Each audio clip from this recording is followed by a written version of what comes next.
चल बच्चों, good afternoon. इस समय आप लोगों को टेक्स्ट बुक से तीसरा लेसन पढ़ाया जा रहा है, जिसका शीर्षक है ए मॉडर्न विजन, एक आधुनिक जानवर। पैराग्राफ नंबर 9 और 10 आज पढ़ाएंगे। पैराग्राफ 9 जो है शुरू हो रहा है one way of sending message, one way of sending message. तो 9वें पैराग्राफ पर ध्यान से देखो। One way of sending message is to send them by wire. This is called telegraphy. In those days only one message could be sent at a time along a wire.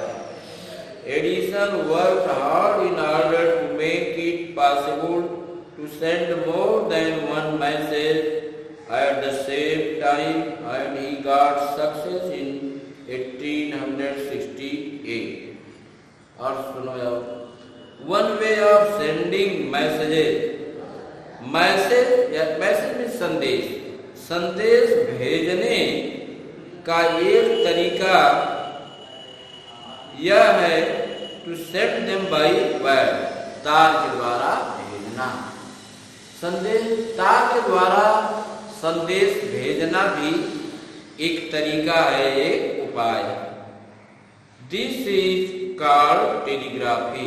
जो तार के द्वारा संदेश भेजा जाता है उसी को क्या कहते हैं? This is called telegraphy.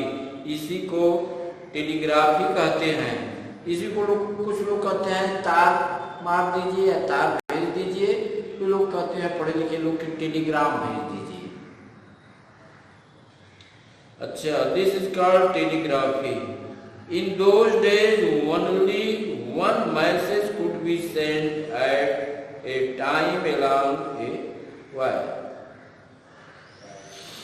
Those days, in those days, उन दिनों ओनली वन मैसेज, केवल एक ही संदेश, कुड बी सेंड, भेजा जा सकता था, एट ए टाइम, एक समय पर, अलोंग ए वायर, तार से।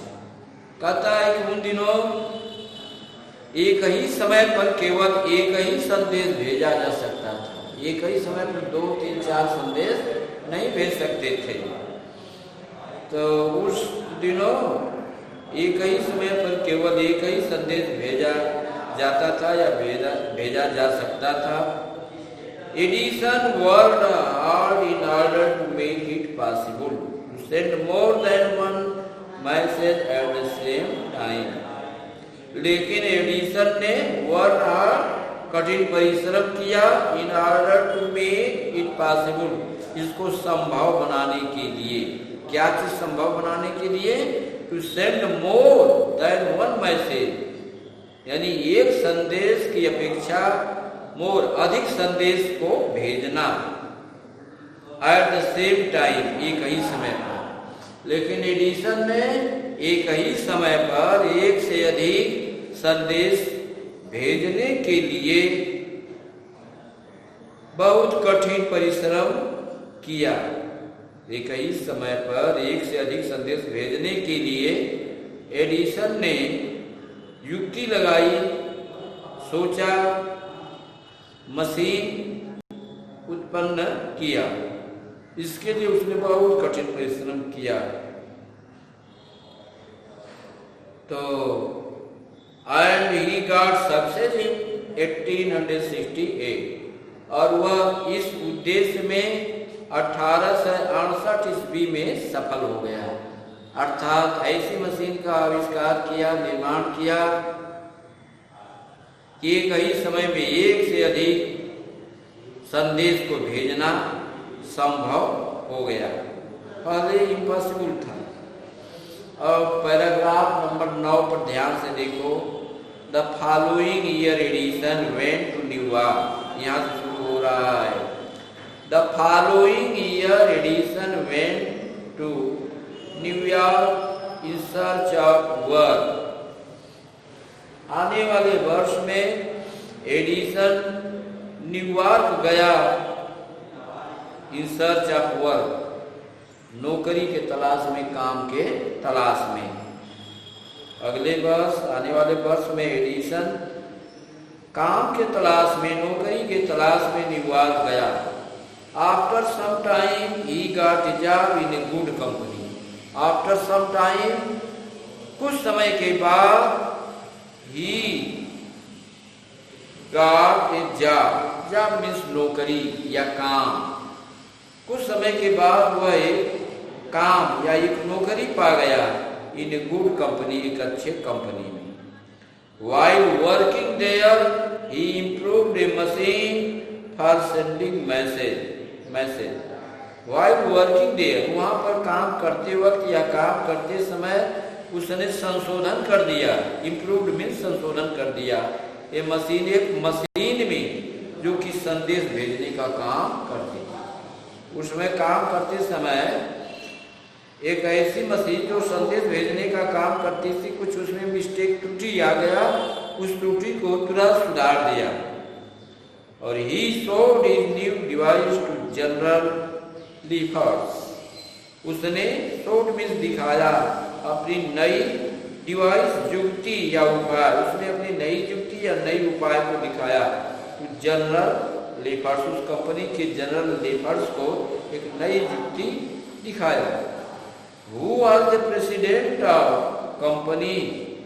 तो जनरल लीफर्स कौन था? Who was the president of the company? जो कंपनी का अध्यक्ष था।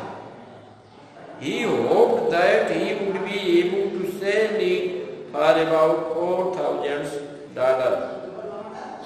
He hoped, वह अध्यक्ष आशा करता था कि he would be able, वह समर्थ होगा, योग्य होगा, to sell it, इस मशीन को बेचने के लिए, फॉर अबाउट $4,000, लगभग $4,000 में इस मशीन को बेचने में समर्थ होगा या बेच सकता है। टू इस सरप्राइज, अपने आश्चर्य के लिए, जनरल लीफर्स हुआ श्योर, जनरल लीफर्स जो कि कंफर्म था, निश्चित था कि new machine was very useful, यह नई मशीन बहुत लाभप्रद होगी या लाभप्रद होगी। ऑफर्ड हिम $40,000 फॉर इट, और इसके लिए $40,000 प्रदान किया गया। This was the beginning of happy days for him. This was the beginning, यह शुरुआत था, प्रारंभ था, of happy days for him, उसके खुशहाली के दिनों का यह प्रारंभ का समय था या प्रारंभ का काल था। बच्चों, आज 9वां 10वां पैराग्राफ पढ़ाया, अगला पैराग्राफ अगले दिन। धन्यवाद। 5 मिनट से कम ना मांगिए।